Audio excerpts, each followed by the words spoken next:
जीत हार तो अल्लाह के हाथ में है। हम वहां से भी अपने उम्मीदवारों को मैदान में उतारेंगे। असेंबली और पार्लिमानी इंतखाबात में हमको मुत्तहिद रहना पड़ेगा। यकीनन हमारा मुकाबला ये फरका परस आरएसएस से है।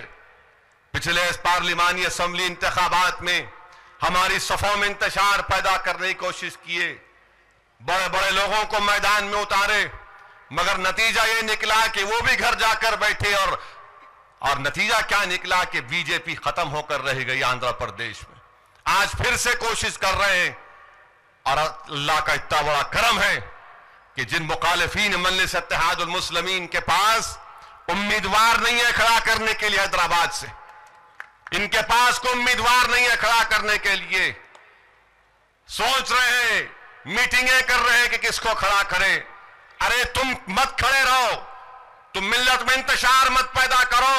अगर तुम में इतनी हिम्मत है तो मैं तुमको कहना चाहूंगा कि जो तुमको उकसा रहे तुम उनसे कहो कि नरेंद्र मोदी को हैदराबाद में आकर हमसे मुकाबला करो।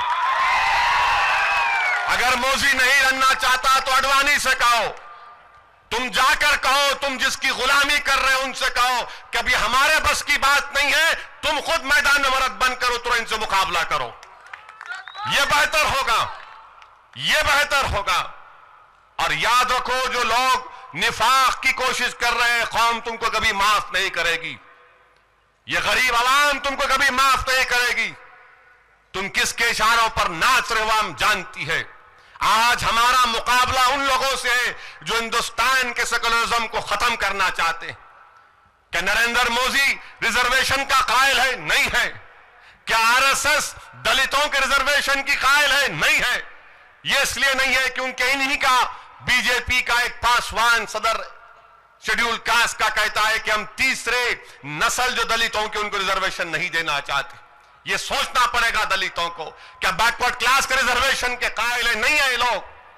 ये लोग हिंदुस्तान की जमहूरियत को, जिसको अंग्रेजी में कहते हैं कि मेजॉरिटेरियन फॉर्म ऑफ डेमोक्रेसी करना चाहते हैं, कि यहां पर सिर्फ अक्सरियत की बात चले, यहां पर अकलियत के हुकूक को खत्म करके रख दिया जाए।